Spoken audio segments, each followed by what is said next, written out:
God made Eve from the rib of Adam, and it was weak, and loosed the raven on the world. And the raven was called sin. Say it. The raven was called sin. Why didn't you tell me, Mama? Say it. No. The raven was called sin. Oh, Mama, and the raven was called sin. And first sin was intercourse. And first sin was intercourse. First sin was intercourse. I didn't sin, Mama. Say it. I didn't sin, Mama. First sin was intercourse. First sin was intercourse. First sin was intercourse. The first sin was intercourse. Mama, I was so scared. I thought I was dead. And the girls, they all laughed at me and everything at me. And Eve was weak. Say it. No, Mama. Eve was weak. No. Eve was weak. No. Eve was weak. Say it. No, Mama. Say it. Eve was weak. Eve was weak. The Lord visited Eve with a curse. The curse was a curse of blood. Hold on, General. Here we go again. On the Dukes of Hazzard. Loretta Lynn visits Hazzard County, and everybody gets into her act. Monkey see, monkey do. Monkey see, monkey do. Want my autograph, Roscoe? Loretta Lynn. We got Loretta Lynn. Would you repeat that? Get moving!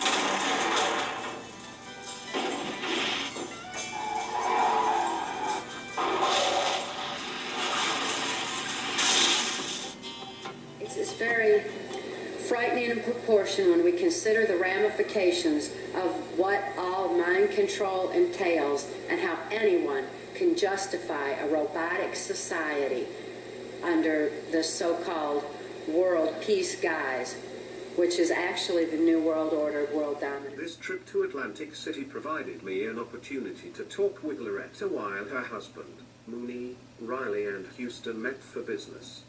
Loretta and I had so much in common that our time together had been restricted from the time we met in Minneapolis, Minnesota in 1981 and discussed our victimizations. 3 While alone in Loretta's dressing room at the Playboy Club, we discussed a wide range of topics from motherhood to the White House.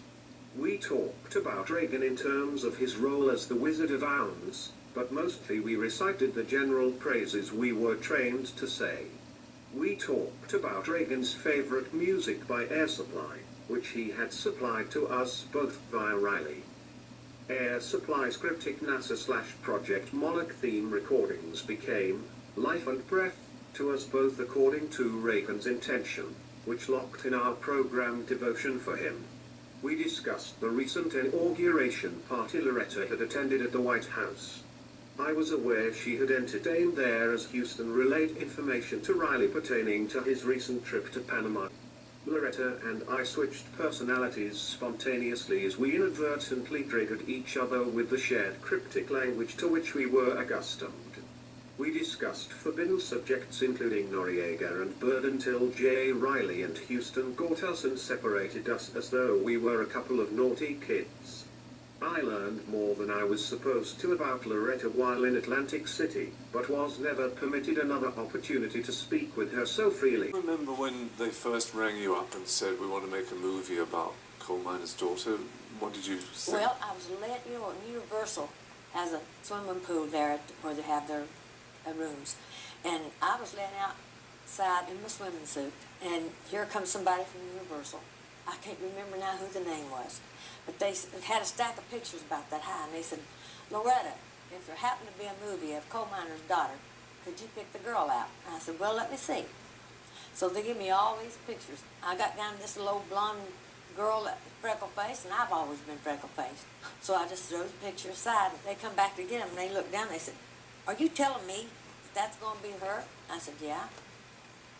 And they didn't believe that for a long time. So Mooney helped Tommy. How did you help Sissy? Well, she was with me off and on for a year. And it liked to kill me because I was doing 2 shows a night at that time, as you well know. And she would come back to Nashville and stay at Spence Manor. Me and her, I'd come home, but I'd never get down here. I would stay at the Spence Manor. And we'd put the songs on lampshades, pin them up there with clothespins. And I'd go in front of Sissy and with my guitar and sing it, and she'd come behind me with her guitar and sing. And then we took all of my voices off the soundtracks, Owen Bradley did, And Sissy went in the studio and we worked that way. And then he took a live band, brought her in the studio, and made her sing like me. And I took her on the Opry, I think it's 3 times. Opry members could not tell when I would put a verse and she would take on a verse. Now that's how close we were. But did you have to teach her the way you sang? Yeah. She picked it up fast. She just liked to be with me. And she was going to make sure it was just like me. And she did it. Loretta Lynn visits Hazard County, and everybody gets into her act. Monkey see, monkey do. Would you repeat that? Monkey see, monkey do. She done it so well, Patsy and Peggy were about 9 years old, and I walked in the house, and they said, Mommy, I want you to quit talking like Sissy Spacek. What was it like when you saw the film, seeing someone play yourself? It must be weird. That's why I can't watch it. I just can't watch it.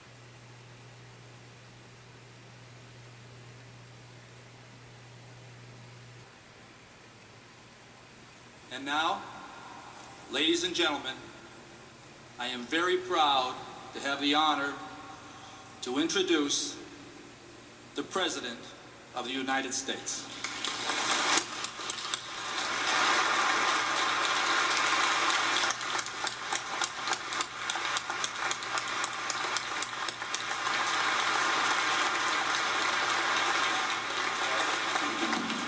Thank you all.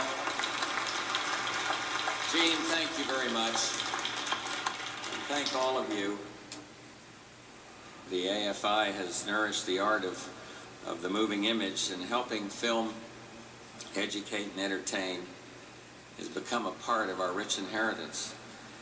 The mirror of America, if you will. And it's also, in a sense, the conscience of America. Who can forget the movies since AFI was born? Coal Miner's Daughter, where the human spirit vanquished poverty. Movies have made us laugh, and we Bushes will admit it, cry too. They've made us think. They've helped us get through bad times, and they've made good times even better. The moving picture is our mirror and our conscience. In the White House Theater, thank you, Jack Valenti, and in theaters all around the world. And so I ask you, help AFI celebrate America and this magnificent heritage, so that you and I can always say, to understand the heart of America, just look at the American film.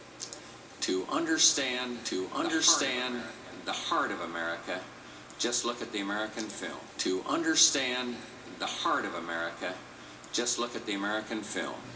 Consider that Gerald Ford's presidential cabinet included George Bush as head of the CIA, Donald Rumsfeld as Secretary of Defense, Dick Cheney as Secretary of State,